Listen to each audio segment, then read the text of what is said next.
ഹരേ കൃഷ്ണ. എല്ലാവർക്കും മാധവത്തിലേക്ക് സ്വാഗതം.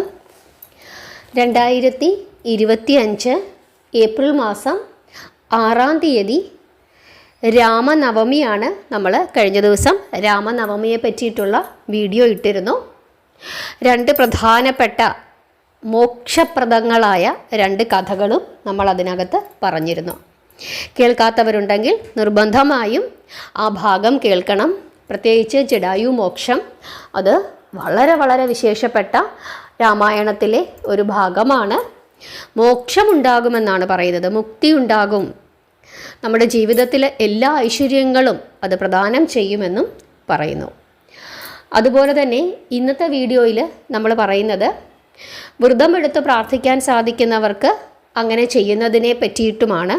അതുപോലെ തന്നെ അന്നേ ദിവസം നിങ്ങൾ കേൾക്കേണ്ടുന്നതായ ഒരു കഥാഭാഗത്തെ പറ്റിയും വായിക്കേണ്ടുന്നതായ ഒരു കഥാഭാഗത്തെ പറ്റിയും ഏറ്റവും ശക്തിമത്തായ ഒരു നാമത്തെ പറ്റിയുമാണ്. രാമനവമിക്ക് വ്രതമെടുത്ത് പ്രാർത്ഥിക്കാൻ സാധിക്കുന്നുണ്ടെങ്കിൽ അത് അങ്ങേയറ്റം ഉത്തമമാണ്. വ്രതമെടുക്കുന്നവരെ എല്ലാവരും തന്നെ തലേ ദിവസമേ, അതായത് ശനിയാഴ്ച ദിവസമേ ശുദ്ധാഹാരത്തിലിരിക്കുക, ഒരിക്കലുണ്ണുക, നാമം ജപിച്ച് തുടങ്ങുക. രാമനാമം, പ്രധാനപ്പെട്ട നാമം ഞാൻ വീഡിയോയുടെ അവസാനം പറയാം. ഇനി 6-ാം തീയതി നവമി തിഥിയിൽ ഞാൻ കഴിഞ്ഞ വീഡിയോയിൽ പ്രാർത്ഥനയ്ക്ക് ഏറ്റവും ഉത്തമമായ സമയം ഞാൻ ആ വീഡിയോയിൽ പറഞ്ഞിട്ടുണ്ടായിരുന്നു. ആ സമയത്ത് ഭഗവാന് നൈവേദ്യം സമർപ്പിച്ച് പൂജിച്ച് ആരതി ഒഴിഞ്ഞ് അല്ലെങ്കിൽ നാമം ജപിച്ച് പ്രാർത്ഥിക്കുന്നത്, വിളക്ക് തെളിയിച്ച് പ്രാർത്ഥിക്കുന്നത് വളരെ വളരെ വിശേഷമാണ്. നമ്മുടെ മനുഷ്യായുസ്സിലുള്ള സകല ദോഷങ്ങളും മാറുമെന്നാണ് പറയുന്നത്. അതായത് ഒരു മനുഷ്യനായി നമ്മൾ ജീവിക്കുമ്പം നമുക്കുണ്ടാകുന്ന ദോഷങ്ങൾ, ഒരു മനുഷ്യനായി ജീവിച്ച് ഭഗവാൻ എല്ലാ ദോഷങ്ങളും ദുരിതങ്ങളും അനുഭവിച്ചവനാണ്. അതുകൊണ്ട് തന്നെ നമ്മുടെ ദുരിതങ്ങൾക്കൊക്കെ ഈ കലിയുഗത്തിൽ മോക്ഷം നൽകുന്നത്, മുക്തി നൽകുന്നത് ഭഗവാൻ ശ്രീരാമനാണ്. അതുകൊണ്ടാണ് കലിയുഗത്തിൽ രാമനാമം ജപിച്ചോളൂ എന്ന് പറഞ്ഞിരിക്കുന്നത്. ഹനുമാൻ സ്വാമി ഭഗവാനോട് എന്താണ് പറഞ്ഞത്? ഭഗവാനെ, എനിക്ക് ജീവനുള്ളിടത്തോളം കാലം, ഓർമ്മയുള്ളിടത്തോളം കാലം രാമനാമം ജപിച്ച് ഇരിക്കുന്നതിന് എന്നെ അനുഗ്രഹിക്കണമേ എന്നാണ് പറഞ്ഞത്. അപ്പം കലിയുഗത്തിൽ ഏറ്റവും മോക്ഷപ്രദമായ ഒരു നാമമാണ് രാമനാമം. അതിൽ തന്നെ പ്രധാനപ്പെട്ട നാമങ്ങളുണ്ട്. ഞാൻ അത് വീഡിയോയുടെ അവസാനം പറയാം. ഇനി നവമി തിഥിയിൽ ഞായറാഴ്ച ദിവസം നിങ്ങൾക്ക് വേണമെങ്കിൽ ഉപവസിക്കാം, അതല്ലെങ്കിൽ പാലും പഴങ്ങളും കഴിച്ചിരിക്കാം, അല്ലെങ്കിൽ ഒരു നേരം അരിഭക്ഷണം കഴിച്ചിട്ട് അങ്ങനെ ഇരിക്കാം. നമ്മുടെ ആരോഗ്യസ്ഥിതിക്ക് അനുസരിച്ചിട്ട് ചെയ്യുക. ധാന്യഭക്ഷണങ്ങൾ ഒഴിവാക്കിയിരിക്കുകയാണെങ്കിൽ അത്രയും നല്ലത്. ഏകാദശി പോലെ നിങ്ങൾക്കെടുക്കാം. പക്ഷേ തിങ്കളാഴ്ച ദിവസം രാവിലെ ഭഗവാനോട് പ്രാർത്ഥിച്ച് നമസ്കരിച്ച് നിങ്ങളുടെ വ്രതം അവസാനിപ്പിച്ചാൽ മതി. ഏകാദശിയുടെ കൂട്ടുള്ള പാരണാ സമയങ്ങളില്ല. അക്കാര്യം ഒന്ന് ഓർത്തുകൊള്ളുക. ഇനി അന്നേ ദിവസം നിങ്ങൾ കേൾക്കേണ്ടുന്നതായ 2 കഥകൾ ഞാൻ കഴിഞ്ഞ ദിവസം പറഞ്ഞു. ഇനി പ്രധാനപ്പെട്ട മറ്റൊരു കഥയുണ്ട്. വാൽമീകി രാമായണത്തിൻ്റെ ധാരാളം വിവർത്തനങ്ങളുണ്ട്. തുളസീദാസ രാമായണം, കമ്പരാമായണം, അധ്യാത്മരാമായണം, കൃത്തിവാസ രാമായണം എന്നിങ്ങനെ എല്ലാം ഒന്ന് തന്നെ, ചെറിയ വ്യത്യാസം വരുമെന്ന് മാത്രം. കേരളത്തിൽ അധ്യാത്മരാമായണം പോലെ അത്രയും വിശേഷമാണ് ഉത്തരേന്ത്യയിൽ തുളസീദാസ രാമായണത്തിന്. കൃത്തിവാസ രാമായണത്തിൽ വളരെ കൃത്യമായി ഒരു കഥ പറയുന്നുണ്ട്. ഞാൻ ഇന്ന് നിങ്ങൾക്ക് പറഞ്ഞു തരുന്നത് കൃത്തിവാസ രാമായണത്തിലെ ഒരു പ്രധാനപ്പെട്ട ഭാഗമാണ്. ചെറിയ ചെറിയ വ്യത്യാസങ്ങളൊക്കെ ഉള്ളൂ എല്ലാ രാമായണവുമായി, അങ്ങോട്ടും ഇങ്ങോട്ടുമൊക്കെ. അടിസ്ഥാനപരമായി എല്ലാം ഒന്ന് തന്നെ. ഈ കഥ എന്താണെന്ന് ഞാൻ നിങ്ങൾക്ക് ആദ്യമേ പറയുന്നില്ല. പക്ഷേ ഈ കഥ ഭക്തിയോടുകൂടി, വളരെ ശ്രദ്ധയോടുകൂടി നിങ്ങൾ ശ്രദ്ധിച്ച് കേട്ടിരുന്നു കഴിഞ്ഞാൽ ഒരു വലിയ ഒരു ഉപദേശമാണ് നിങ്ങളുടെ ജീവിതത്തിലേക്ക് ഇപ്പോൾ ഭഗവാൻ തരുന്നത് എന്ന് നിങ്ങൾ ഓർക്കുക. നമുക്ക് കഥാഭാഗത്തിലേക്ക് കിടക്കാം. ശ്രീരാമചന്ദ്രൻ സീതാദേവിയെ കണ്ടെത്തുന്നു, യുദ്ധമൊക്കെ നടക്കുന്നു, രാവണനെ വധിക്കുന്നു. അതിനുശേഷം ഇവരെല്ലാവരും കൂടെ തിരിച്ച് പിന്നെ കുറേ കാര്യങ്ങളൊക്കെയുണ്ട് ആ തിരിച്ചു പോകുന്നതിൻ്റെ ഭാഗമായിട്ട്. അങ്ങനെ ഇവർ തിരിച്ച് അയോധ്യയിൽ എത്തിച്ചേരുന്നു. ഇതിൻ്റെ ഇടയ്ക്ക് ഒത്തിരി കാര്യങ്ങളുണ്ട്, അതിപ്പോൾ പറയുന്നില്ല.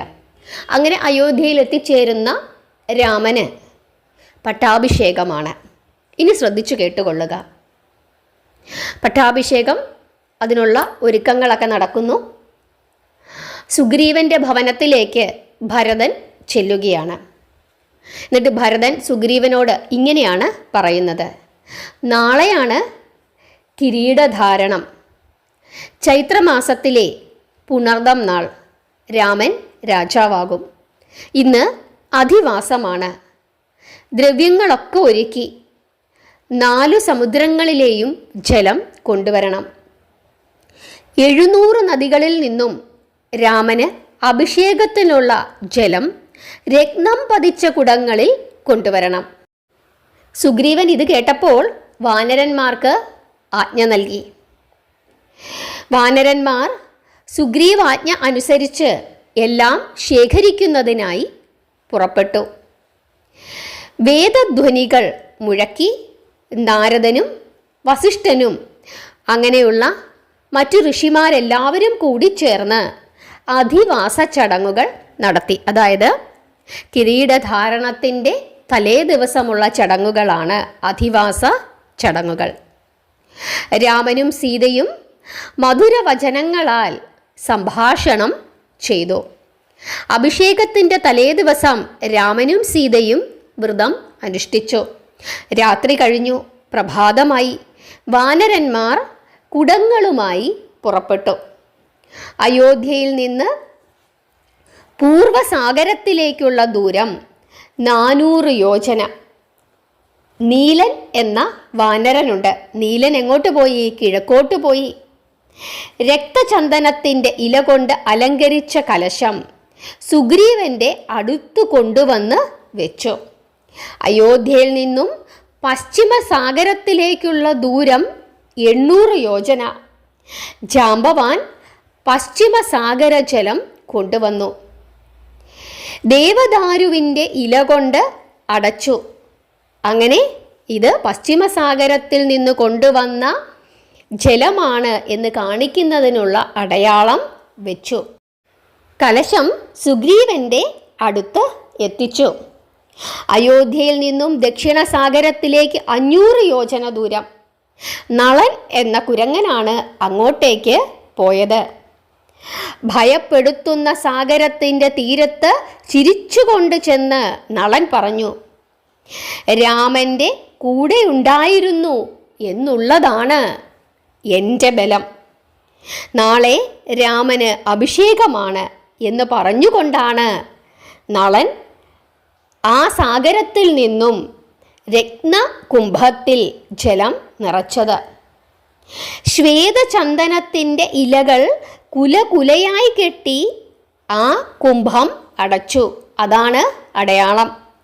അതും സുഗ്രീവൻ്റെ അടുത്ത് എത്തിച്ചു. ഉത്തരസാഗരത്തിലേക്ക് 1000 യോജനയാണ് ദൂരം. ഏതു വീരനാണ് അങ്ങോട്ട് പോകുന്നത്? ഹനുമാൻ കയ്യിൽ കുടമെടുത്തു. ഹനുമാൻ സ്വാമി ജലം ശേഖരിച്ചു. ചന്ദനത്തിൻ്റെ ശാഖാഗ്രങ്ങൾ കുലകുലയായി കെട്ടി അടയാളം വെച്ചു. കലശം സുഗ്രീവൻ്റെ അടുത്ത് എത്തിച്ചു. ആദ്യം വന്നത് ഹനുമാനായിരുന്നു. ഗവാക്ഷനും ശരഭനും ഗയനും ഗന്ധമാദനനും മഹേന്ദ്രനും ദേവേന്ദ്രനും മറ്റു സേനാപതികളും കലശങ്ങളുമായി വന്നു. ഇവരൊക്കെ വാനരന്മാരാണ്. സീതാ സമേതനായി രാമൻ സിംഹാസനത്തിലിരുന്നു. വിഭീഷണനും സുഗ്രീവനും കൂടി രാമനെ അഭിഷേകം ചെയ്തു. രാജാക്കന്മാരൊക്കെ രാമ അഭിഷേകത്തിന് എത്തിച്ചേർന്നിരുന്നു. സ്വർഗത്തിലും പാതാളത്തിലുമുള്ളവർ കൂടി എത്തിച്ചേരുന്നതോടെ അയോധ്യ ത്രിഭുവന സംഗമ വേദിയായിത്തീരും. ആളുകൾക്ക് നിൽക്കാൻ പോലും സ്ഥലമില്ല. വാദ്യമേളങ്ങൾ മുഴങ്ങി. രാജാക്കന്മാർ 4 പാടും ചാമരങ്ങൾ വീശുന്നു. 3 സഹോദരന്മാരും രാമൻ്റെ മുമ്പിൽ നിൽക്കുന്നു. ബ്രഹ്മാവ് പറയുകയാണ്: ദേവകന്യകൾ മംഗളാരതി നടത്തട്ടെ. അങ്ങനെ രതി, സതി, ഹൈമവതി, ലീലാവതി, ഭാനുമതി തുടങ്ങിയ ദേവകന്യകമാർ ദാസിമാരോടൊത്ത് വിശിഷ്ട വസ്ത്രങ്ങളും ആഭരണങ്ങളും അണിഞ്ഞുകൊണ്ട് അയോധ്യയിൽ എത്തിച്ചേരുന്നു. താലത്തിൽ കറുകപ്പുല്ലും അരിയും ദീപവും വെച്ച് മംഗളാരതി ചെയ്തു. കിന്നരികളും വിദ്യാധരികളും അഭിഷേക ഉത്സവത്തിന് വന്ന് നൃത്തം ചെയ്തു, പാട്ടുപാടി. സാമന്ത രാജാക്കന്മാരും പ്രജകളും എല്ലാവരും തന്നെ വളരെയധികം ആനന്ദിച്ചു. ബ്രാഹ്മണർക്ക് പലതരം ധനങ്ങൾ ദാനം ചെയ്തു. ബ്രഹ്മാവ് രാമനെ സ്വർണത്താമരമാല ഇടുവിച്ചു. ഇന്ദ്രൻ മാണിക്യം കലർന്ന സ്വർണ്ണ മുത്തുമാല സമ്മാനിക്കുന്നു. കുബേരൻ വിവിധ രത്നങ്ങൾ കൊരുത്ത മാല സമ്മാനിക്കുന്നു. ദേവന്മാർ നൽകിയ ഉപഹാരങ്ങൾ അണിഞ്ഞ് രാമൻ വിശ്വപൂജിതനായി മാറുകയാണ്. അങ്ങനെ ആഘോഷപൂർവം വിധിപ്രകാരം ശ്രീരാമചന്ദ്രൻ്റെ പട്ടാഭിഷേകം നടക്കുകയാണ്. ഇതാണ് കൃത്തിവാസ രാമായണത്തിൽ പറഞ്ഞിരിക്കുന്ന ശ്രീരാമചന്ദ്രൻ്റെ പട്ടാഭിഷേകം. ഈ പട്ടാഭിഷേക കഥ ആരു കേൾക്കുന്നുവോ അവർക്ക് ഐഹിക സമ്പത്തുണ്ടാകും എന്നാണ് ഋഷീശ്വരന്മാർ പറഞ്ഞിരിക്കുന്നത്. പരലോക സൗഖ്യം ലഭിക്കും എന്നും പറഞ്ഞിരിക്കുന്നു. ഇനി അഭിഷേകം കഴിഞ്ഞു. കോടിക്കണക്കിന് ബ്രാഹ്മണൻ രാമസന്നിധിയിൽ എത്തിച്ചേരുകയാണ്. ഈ ബ്രാഹ്മണർക്കൊക്കെ ആഗ്രഹിച്ചതെല്ലാം വാരിക്കോരി കൊടുക്കുന്നു. ഗ്രാമം കൊടുക്കുന്നു, സ്വർണം കൊടുക്കുന്നു, വസ്ത്രം കൊടുക്കുന്നു, പശുക്കളെ കൊടുക്കുന്നു. എല്ലാവരും സന്തോഷിക്കുന്നു, എല്ലാവർക്കും തൃപ്തിയാകുന്നു. ചൈത്രമാസത്തിലെ പുണർദം നാൾ രാമൻ വെൺകൊറ്റക്കുട അണിയുന്നു. സ്വർണത്താമര മാല അണിഞ്ഞിരിക്കുന്ന രാമൻ അംഗദന് വിശിഷ്ടഭൂഷകൾ നൽകുന്നു. സേനാപതിമാർക്കെല്ലാം പുരസ്കാരം നൽകുന്നു. ഹനുമാൻ കണ്ണു തുടയ്ക്കുന്നു. എനിക്ക് മാത്രമെന്തേ പ്രസാദം തന്നില്ല? ശ്രദ്ധിച്ചു കേട്ടുകൊള്ളുക. എല്ലാവർക്കും കൊടുത്തു. ബ്രാഹ്മണർക്ക് കൊടുത്തു, സുഗ്രീവന് കൊടുത്തു, അംഗദന് കൊടുത്തു, വന്നവർക്കും നിന്നവർക്കും എല്ലാം കൊടുത്തു. പക്ഷേ ഹനുമാന് മാത്രമെന്തേ ഒന്നും കൊടുത്തില്ല? വീരഹനുമാൻ കണ്ണു തുടയ്ക്കുന്നു. ഞാൻ എന്ത് അപരാധം ചെയ്തു? അപ്പോൾ സീതാദേവി രാമൻ തനിക്കു നൽകിയ രത്നഹാരം ഊരിയെടുക്കുന്നു. പലതരം രത്നങ്ങൾ പതിച്ചുണ്ടാക്കിയ ദിവ്യഹാരം. വലിയ വലിയ സേനാപതികൾ നോക്കി നിന്നു.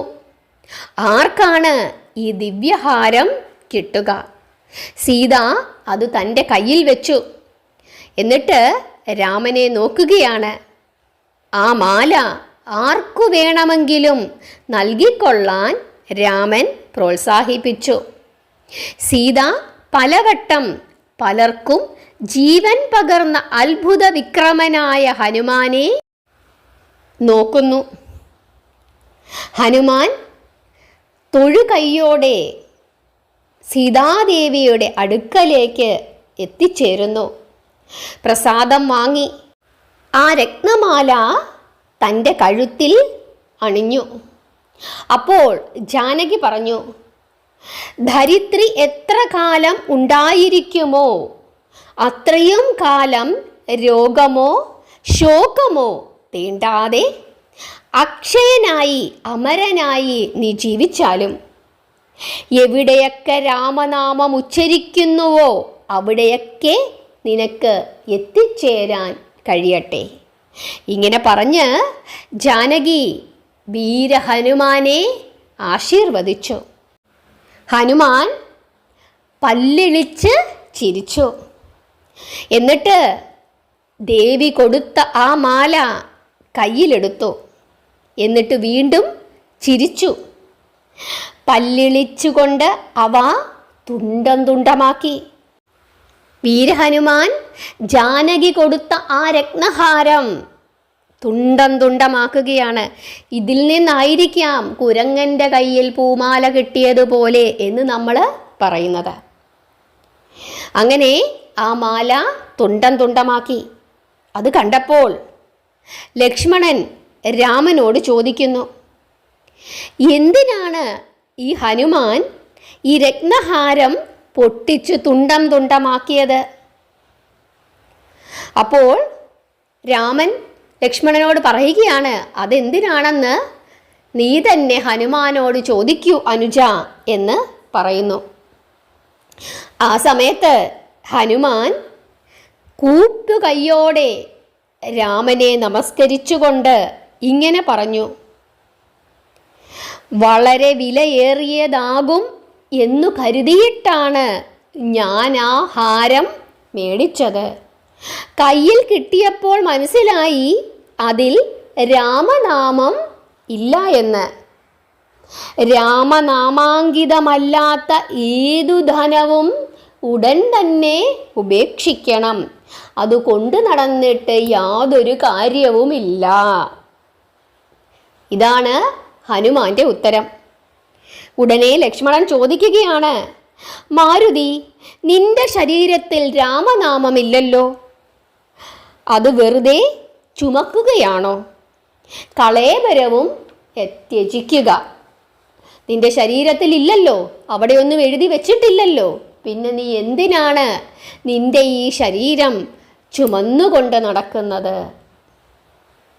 അത് കേട്ടപ്പോൾ വീരഹനുമാൻ നഖങ്ങൾ മാറിലാഴ്ത്തി മാറിടം പിളർന്നു. അസ്ഥികളിലെല്ലാം രാമനാമം, ലക്ഷം ലക്ഷം രാമനാമം സദസാകെ നടുങ്ങിപ്പോയി, അമ്പരന്നു പോയി. ഇത് കണ്ടപ്പോൾ ലക്ഷ്മണൻ ലജ്ജിതനായി മുഖം കുനിച്ചു. പിന്നീട് ഹനുമാനോട് ഇപ്രകാരം പറഞ്ഞു, പവനനന്ദന, നിന്നെപ്പോലൊരു ശ്രീരാമഭക്തൻ വേറെയില്ല. രാമനെ അങ്ങറിയുന്നു, രാമൻ അങ്ങയെയും അറിയുന്നു. ആ മഹത്വത്തിൻ്റെ അതിര് ഞാൻ എങ്ങനെ അറിയും? അത് കേട്ടപ്പോൾ വീരഹനുമാൻ ഇങ്ങനെ പറഞ്ഞു, രാമൻ്റെ ദാസനാവുക, ആ ദാസൻ്റെ ദാസനാവുക എന്നതിനപ്പുറം എനിക്കെന്തു ധനമാണ് വേണ്ടത്? ഹനുമാൻ ഇപ്രകാരം പറഞ്ഞപ്പോൾ സാക്ഷാൽ ശ്രീരാമചന്ദ്രൻ പുഞ്ചിരി തൂക്കി. രാമൻ അറിയാമായിരുന്നു. അതുകൊണ്ടാണ് രാമൻ അതിനുത്തരം പറയാതെ ലക്ഷ്മണനോട് തന്നെ പറഞ്ഞത്, ഹനുമാനോട് ചോദിക്കൂ. അപ്പോൾ ഹനുമാൻ എന്താണ് ചെയ്തത്? ഈ ചിത്രം നമ്മൾ ധാരാളം കണ്ടിട്ടുണ്ടല്ലേ. വീരഹനുമാൻ തൻ്റെ മാറിടം പിളർന്ന് രാമനെയും സീതാദേവിയെയും പ്രദർശിപ്പിക്കുന്ന ആ രംഗം, അദ്ദേഹത്തിൻ്റെ ഓരോ രോമകൂപങ്ങളിലും അസ്ഥികളിലും രാമനാമം ഉണ്ട്. അതാണ് ശരിയായ രാമഭക്തൻ. ഈ കഥ കേട്ട് പ്രാർത്ഥിക്കുന്നവർക്ക് സർവ്വ ഐശ്വര്യങ്ങളും ഉണ്ടാകും എന്നുള്ള കാര്യത്തിൽ യാതൊരു തർക്കവുമില്ല. ഒരു ഭക്തൻ എങ്ങനെ ആയിരിക്കണമെന്നാണ് ഇവിടെ നമുക്ക് പറഞ്ഞു തന്നിരിക്കുന്നത്. രാമൻ്റെ ഭക്തനാവുക, ആ ഭക്തൻ്റെ ദാസനാവുക, രാമൻ്റെ ദാസനാവുക, അതാണ് ഏറ്റവും ഉത്തമം. അതല്ലാതെ ആ രത്നത്തിൻ്റെ, ആ വൈഢൂര്യത്തിൻ്റെ മഹത്വം ഹനുമാൻ അവിടെ കണ്ടില്ല. ഹനുമാന് അതിലിങ്ങനെ നോക്കുന്നു, ഇതിലെവിടെയെങ്കിലും രാമൻ എന്നെഴുതിയിട്ടുണ്ടോ? ഇല്ല. അപ്പോൾ ഇനി എന്തു രത്നം, എന്തു വൈഢൂര്യം, അതുകൊണ്ട് യാതൊരു പ്രയോജനവുമില്ല എന്ന് പറഞ്ഞ് വീരഹനുമാൻ അത് പിച്ചിക്കീറി പൊട്ടിച്ച് കളയുകയാണ്. ഇങ്ങനെ ആയിരിക്കണം ഓരോ ഭക്തനും. നമ്മൾ എന്തു ചെയ്യുന്നതും ഭഗവാന് സമർപ്പിച്ചുകൊണ്ട് ചെയ്യുക. നിരന്തരം രാമനാമം ജപിച്ചുകൊണ്ടേയിരിക്കുക. കലിയുഗത്തിൽ രാമനാമത്തിനോളം പ്രാധാന്യം മറ്റൊന്നിനുമില്ല എന്ന് മനസ്സിലാക്കുക. അതുപോലെ തന്നെ രാമനവമി ദിവസം വ്രതമെടുത്ത് പ്രാർത്ഥിക്കാൻ സാധിക്കുന്നവരൊക്കെ തന്നെ പ്രാർത്ഥിക്കുക. അതുകൊണ്ട് ഗുണം മാത്രമേ ഉണ്ടാകൂ. അതുപോലെ അന്നത്തെ ദിവസം നിങ്ങൾ നിർബന്ധമായും പ്രാർത്ഥിക്കേണ്ടുന്ന ഒരു നാമം ഹരേ രാമ എന്ന നാമം നിങ്ങൾ പ്രാർത്ഥിച്ചോളൂ. അതുകൂടാതെ ഞാനിപ്പോൾ ഒരു നാമം പറഞ്ഞു തരാം. ആ നാമം നിങ്ങൾ നിർബന്ധമായും പ്രാർത്ഥിക്കണം. അത് ഇപ്രകാരമാണ്: ഓം രാമ രാമായ നമഃ. ഓം രാമ രാമായ നമഃ. ഇത് 108 തവണ ജപിക്കാം, 1008 തവണ ജപിക്കാം. 1008 തവണ ജപിക്കാൻ സാധിക്കുന്നെങ്കിൽ അത് വളരെ ഉത്തമമാണ്. അത് 108 തവണ ജപിച്ചിട്ട് പിന്നെ നിങ്ങൾക്ക് ഉച്ചയ്ക്ക് ജപിക്കാം. അതല്ലെങ്കിൽ ഉച്ചയ്ക്ക് ആ നവമി പൂജ നടക്കുന്ന സമയത്ത് 1008 തവണ ജപിക്കാൻ സാധിക്കുന്നുണ്ടെങ്കിൽ അത് ഭയങ്കര പ്രയോജനമാണ് എന്നാണ് പറയുന്നത്. അതായത് നമ്മുടെ ജീവിതത്തിലെ എല്ലാ തടസ്സങ്ങളും മാറ്റുമെന്നാണ് പറയുന്നത്. ഓം രാമ രാമായ നമഃ. ഇത് വളരെ വിശേഷപ്പെട്ട ഒരു നാമമാണ്. ഈ നാമം രാവിലെയും ഉച്ചയ്ക്കും സന്ധ്യയ്ക്കും പ്രാർത്ഥിച്ചാൽ വളരെയധികം ഉത്തമമാണ്. ഈ 3 നേരവും 1008 തവണ വെച്ച് ജപിക്കാൻ സാധിക്കുന്നെങ്കിൽ അത്യുത്തമം. അതല്ല 3 നേരവുമായിട്ട് ജപിച്ചാലും കുഴപ്പമില്ല. ഏകാദശി പോലെ ധാന്യഭക്ഷണങ്ങൾ ഒഴിവാക്കി ഇരുന്ന് പ്രാർത്ഥിച്ചു കഴിഞ്ഞാൽ അത് അത്യുത്തമമാണ്. കാരണം കലിയുഗത്തിൽ രാമനാമത്തോളം പ്രാധാന്യം മറ്റൊന്നിനുമില്ല. മനുഷ്യ അവതാരത്തിൽ പിറന്ന ശ്രീരാമചന്ദ്രൻ ഒരു മനുഷ്യൻ എങ്ങനെയായിരിക്കണമെന്ന് നമ്മളെ കാണിച്ചു തന്നിട്ടുണ്ട്. നമ്മൾ കഴിഞ്ഞ കർക്കിടകം ആ സമയത്ത് നമ്മൾ രാമായണം മുഴുവനും ആ 31 ദിവസവും കർക്കിടകം 31 ദിവസവും കൊണ്ട് നമ്മൾ എന്ത് ചെയ്തു? രാമായണം കഥാരൂപത്തിൽ പറഞ്ഞ് തന്നിരുന്നു. എത്ര ആളുകളാണെന്നറിയാമോ ആ കഥ കേൾക്കാനായിട്ട് കാത്തിരുന്നത്. വളരെ മനോഹരമായ ദിവസങ്ങളായിരുന്നു അന്ന്. കാരണം ഇങ്ങനെ കാത്തിരിക്കും ഈ കഥ കേൾക്കാനായിട്ട്. ഒരു ദിവസം ശകലം താമസിച്ചു കഴിഞ്ഞാൽ അപ്പോൾ തന്നെ എനിക്ക് മെസ്സേജ് ഇടുമായിരുന്നു, കണ്ടില്ലല്ലോ എന്ന്. അപ്പോൾ എനിക്കും വളരെ സന്തോഷമായിരുന്നു. കാരണം നമ്മൾ പറയുന്ന കാര്യങ്ങൾ, കഥകൾ കേൾക്കാനായിട്ട് എത്ര പേരാണ് കാത്തിരിക്കുന്നത്. ഞാൻ പറയുന്നത് കേൾക്കാനല്ല, രാമനാമം രാമകഥ കേൾക്കാനായിട്ടാണ്. അതിൽ എനിക്ക് വളരെ സന്തോഷമായിരുന്നു. കാരണം എല്ലാവരും ഭഗവാന്റെ കഥകൾ മനസ്സിലാക്കുകയും ഭഗവാന്റെ പാദത്തിലേക്ക്, ഭഗവാന്റെ ആ വഴിയിലേക്ക് വരുന്നതും കാണുമ്പോൾ നമുക്കുണ്ടാകുന്ന ഒരു സന്തോഷം. എല്ലാവരും നല്ല വിശ്വാസികളായി, അന്ധവിശ്വാസികളല്ല, നല്ല ദൈവവിശ്വാസികളായി മാറി മറ്റുള്ളവരോടെല്ലാവരോടും തന്നെ സ്നേഹത്തോടും സഹകരണത്തോടും ആരെയും ദ്രോഹിക്കാതെ മുമ്പോട്ട് പോകുന്നത് കാണുമ്പം തന്നെ നമുക്ക് എന്തൊരു സന്തോഷമാണ്. എല്ലാവരും നാമം ജപിക്കുക, പ്രാർത്ഥിക്കുക. ഇന്നത്തെ കഥാഭാഗം നിങ്ങൾക്ക് ഇഷ്ടപ്പെട്ടോ ഇല്ലയോ എന്നുള്ള കാര്യം പറയണം. നാമം ജപിക്കണം. എല്ലാവരെയും ഭഗവാൻ അനുഗ്രഹിക്കട്ടെ. ഹരേ കൃഷ്ണ.